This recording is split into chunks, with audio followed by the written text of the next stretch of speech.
Picture this. It's the height of the civil rights movement.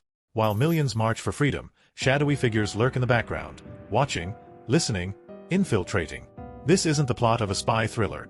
This is COINTELPRO, perhaps the FBI's most notorious secret program. In 1956, J. Edgar Hoover launched what would become the Bureau's most controversial operation in history.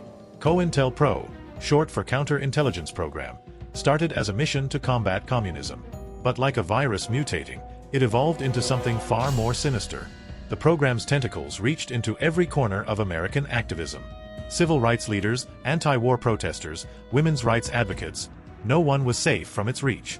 But it was their treatment of Dr. Martin Luther King Jr. that would later shock the nation. Agents bugged his hotel rooms, infiltrated his inner circle, and even sent him an anonymous letter suggesting he commit suicide. For 15 years, COINTELPRO operated in complete secrecy. That is, until one night in 1971, when a group of activists broke into an FBI office in Media, Pennsylvania. North Idaho, 1992. The story of Ruby Ridge begins not with gunfire, but with a simple court summons that Randy Weaver, a former factory worker turned survivalist, refused to answer. Living off the grid with his wife Vicki, their children, and family friend Kevin Harris, the Weavers had retreated to their remote mountain cabin to practice their apocalyptic religious beliefs in peace. The initial charge seemed minor. Allegations that Weaver had sold 2 sawed-off shotguns to an undercover federal agent. But when he failed to appear in court, what should have been a routine arrest warrant transformed into an 11-day siege that would forever change American law enforcement. On August 21st, surveillance teams surrounded the property. The first casualty came during an encounter between federal marshals and the Weaver family dog. In the ensuing chaos, 14-year-old Sammy Weaver and Deputy U.S. Marshal William Deegan were killed. The next day brought an even more tragic turn. FBI sniper Lon Horiuchi fired a shot that killed Vicki Weaver as she stood in her cabin doorway, holding her 10-month-old baby. The FBI's rules of engagement at Ruby Ridge were unprecedented. Snipers were authorized to shoot any armed adult on sight, without the standard warning or call to surrender. This aggressive stance, coupled with the deaths of a mother and child, sparked national outrage and congressional investigations. The incident became a rallying cry for anti-government groups and raised profound questions about federal law enforcement's militarization. The Department of Justice would later acknowledge serious errors in the handling of Ruby Ridge, paying the Weaver family over $3.1 million in settlements. But the true test of whether the FBI had learned from these mistakes would come just months later, as another standoff began brewing in Waco, Texas, one that would push American law enforcement into an even deeper crisis of public trust. The siege at Mount Carmel began on a cold February morning in 1993, when agents from the Bureau of Alcohol, Tobacco and Firearms attempted to serve a search warrant on the Branch Davidian compound. Their target was David Koresh, a charismatic religious leader who had transformed the once peaceful Christian sect into what authorities believed was an armed cult preparing for the end times. The initial raid erupted into a fierce gun battle that left 4 ATF agents and 6 Branch Davidians dead. As the FBI took control of the situation, they faced a complex adversary in Koresh, a man who claimed to be the final prophet, wielding both biblical prophecy and an arsenal of weapons to keep his followers loyal. For 51 days, negotiators engaged in psychological warfare with Koresh while tactical teams used aggressive methods to wear down the compound's residents. They blasted high-decibel sounds through massive speakers, everything from Nancy Sinatra's "These Boots Are Made for Walkin'" to recordings of rabbits being slaughtered. Bright lights illuminated the compound at night, while armored vehicles gradually destroyed the building's perimeter. On April 19, after weeks of failed negotiations, the FBI launched a final assault using CS gas, a military-grade tear gas banned from warfare but legal for law enforcement. The plan was to force the Davidians out. Instead, flames erupted from multiple points within the compound. The inferno spread with terrifying speed, ultimately claiming 76 lives, including 25 children. The debate over who started the fire rages to this day. The FBI maintains the Davidians set the blaze themselves, citing recordings of members discussing spreading fuel. Survivors claim the FBI's gas canisters ignited the fire. What's undeniable is that the decision to use aggressive tactics against a group with apocalyptic beliefs had catastrophic consequences. The tragedy at Waco would later become a rallying cry for anti-government extremists, including Timothy McVeigh, who chose the siege's 2nd anniversary to carry out the Oklahoma City bombing. 20 years later, Waco remains a stark reminder of how law enforcement decisions, religious freedom, and the use of military tactics against civilians can collide with devastating results. In the world of criminal justice, the FBI Crime Laboratory was once considered the gold standard, a place where science and justice worked hand in hand to solve the nation's most challenging cases. But in 1995, a whistleblower named Dr. Frederick Whitehurst shattered that pristine image, exposing a pattern of flawed forensics that would call thousands of convictions into question. The problems ran deeper than anyone could have imagined. In the FBI's hair analysis unit, experts had been testifying for decades about microscopic hair comparisons, claiming they could match crime scene hairs to defendants with near absolute certainty. In reality, this was junk science. Without DNA testing, such precise matching was impossible. Yet these expert testimonies helped secure countless convictions, including death penalty cases. The explosive revelations didn't stop there. The lab's explosives unit was found to be manipulating test results to support prosecutors' theories. Evidence was contaminated, documentation was poor, and in some cases, scientific conclusions appeared to be crafted to fit predetermined outcomes rather than following the evidence. What made this scandal particularly chilling was its systematic nature. This wasn't about a single rogue analyst or an isolated mistake.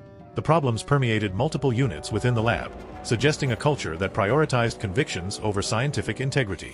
Senior FBI officials had received warnings about these issues for years before Dr. Whitehurst went public, but those warnings were repeatedly ignored or suppressed.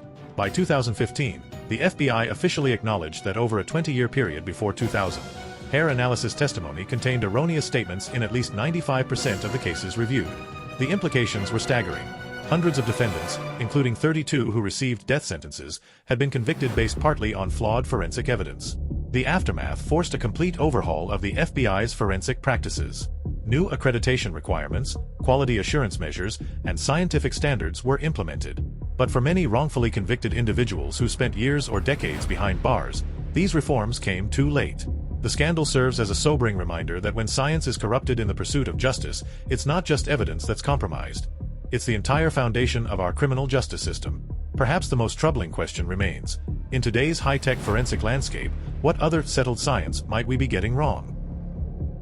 For 2 decades, South Boston was ruled by a ruthless crime boss who had an unprecedented advantage: a direct line to the FBI's Boston office.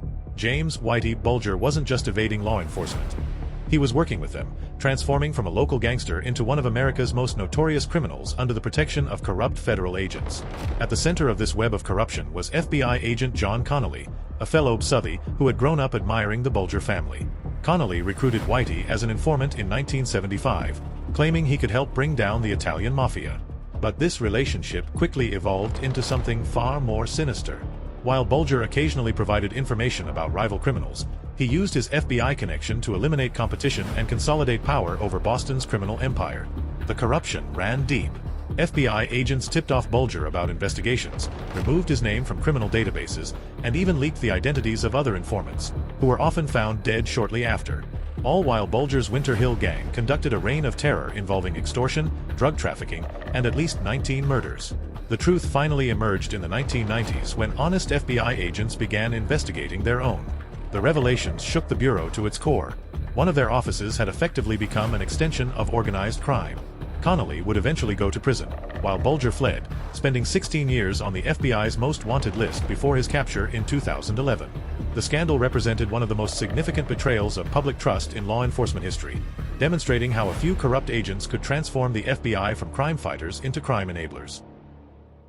The case of Robert Hanssen represents perhaps the most devastating breach in FBI history, a story of espionage so profound that it forced America to completely redesign its intelligence apparatus. On the surface, Hanssen embodied the ideal FBI agent: brilliant, meticulous, and deeply patriotic. A devout Catholic and father of 6, he attended Mass daily and was known for his conservative values. But beneath this carefully crafted facade lay one of the most damaging double agents in American history. Hanssen's betrayal began in 1979 when he first approached Soviet intelligence. Unlike other spies motivated primarily by money or ideology, Hanssen's motivations were more complex. A gifted counterintelligence analyst with a genius-level understanding of computers, he seemed driven by a toxic mixture of ego, perceived career slights, and an almost clinical desire to prove his intellectual superiority over his colleagues. What made Hanssen's espionage particularly devastating was his position within the FBI. As a counterintelligence expert, he had access to some of America's most sensitive secrets, including the names of Russian agents working for the U.S., details of nuclear programs, and the FBI's own methods for tracking spies. He meticulously revealed these secrets to the Soviets, and later the Russians, while simultaneously helping lead investigations into the very leaks he had created. His methods were sophisticated and paranoid. He never met directly with his handlers. instead using encrypted communications and dead drops in local parks. He used his FBI training to spot surveillance and his technical expertise to cover his tracks. Most crucially, he studied the Bureau's own counterintelligence methods, allowing him to anticipate and evade detection for over 2 decades. When Hanssen was finally caught in 2001, the full scope of his betrayal emerged. He had compromised numerous human sources, many of whom were executed, exposed detailed contingency plans for government continuity during a nuclear war, and revealed sophisticated technical operations targeting Soviet diplomats. The damage was estimated at billions of dollars, but the human cost was incalculable. His arrest prompted the FBI's most thorough internal investigation since J. Edgar Hoover's era. The findings were damning, despite multiple red flags over the years, including suspicious bank deposits and concerns raised by his own brother-in-law. An FBI agent, bureaucratic inertia, and a culture of internal trust had allowed Hanssen to operate undetected. Today, the Hanssen case serves as both a cautionary tale and a catalyst for reform in how intelligence agencies vet and monitor their own personnel. But perhaps its most chilling lesson is how the very qualities that made Hanssen an exceptional FBI agent, his intelligence, attention to detail, and understanding of human psychology, also made him an exceptional spy. 2016, an election year like no other. When FBI Director James Comey stepped up to the microphone to discuss Hillary Clinton's emails, he didn't just make an announcement. He may have changed the course of American history. During her tenure as Secretary of State, Hillary Clinton faced controversy for using a private email server for official communications instead of federal servers. While an FBI investigation found no emails on her server that were clearly marked classified at the time, 100 emails were later deemed to have contained classified information, including 65 marked secret and 22 top secret.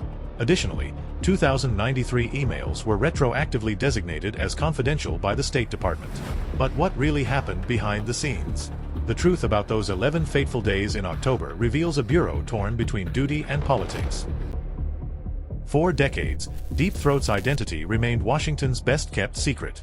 Watergate information was leaked to journalists, raising questions about FBI officials' roles in political matters. Watergate ultimately led to Nixon's resignation in 1974.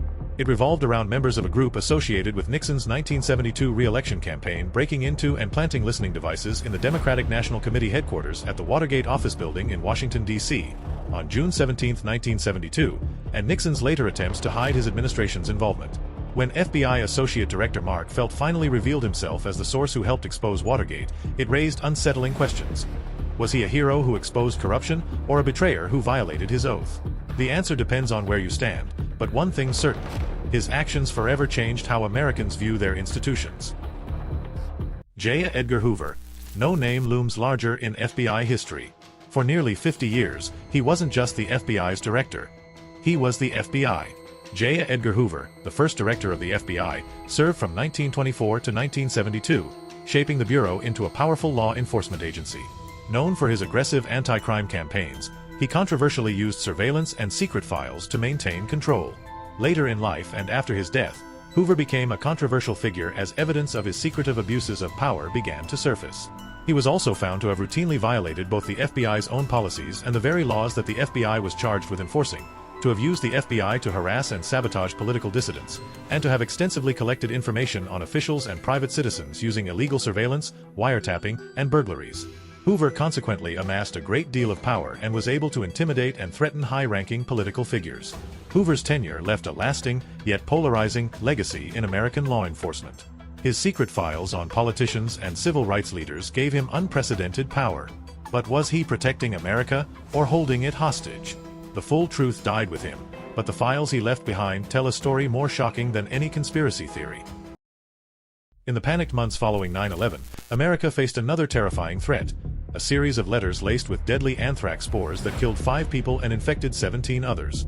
Under immense pressure to solve the case, the FBI turned its attention to Dr. Stephen Hatfill, a bioweapons expert who had worked at the Army's Infectious Diseases Laboratory. What followed was a masterclass in how public suspicion, combined with the weight of federal investigation, could destroy an innocent man's life. The FBI's pursuit of Hatfill was relentless and public. Agents followed him so closely that on one occasion, their surveillance vehicle ran over his foot. They conducted highly visible searches of his apartment, with television cameras capturing every moment. Former Attorney General John Ashcroft publicly labeled him a person of interest, a phrase that effectively marked him as guilty in the court of public opinion without formally accusing him of any crime. The impact on Hatfill was devastating. He lost his job at Louisiana State University after the Justice Department pressured the university to fire him. Media staked out his home 24/7, turning his every movement into breaking news. Friends distanced themselves. His expertise in biological weapons, once a prestigious credential, became a source of suspicion. Yet throughout the investigation, the FBI never found a shred of physical evidence linking Hatfill to the attacks. No traces of anthrax were found in his home or possessions. No evidence emerged that he had accessed the specific strain of anthrax used in the attacks. The case against him was built on circumstantial evidence and speculation. In 2008, the Justice Department finally cleared Hatfill's name and paid him $5.8 million in compensation.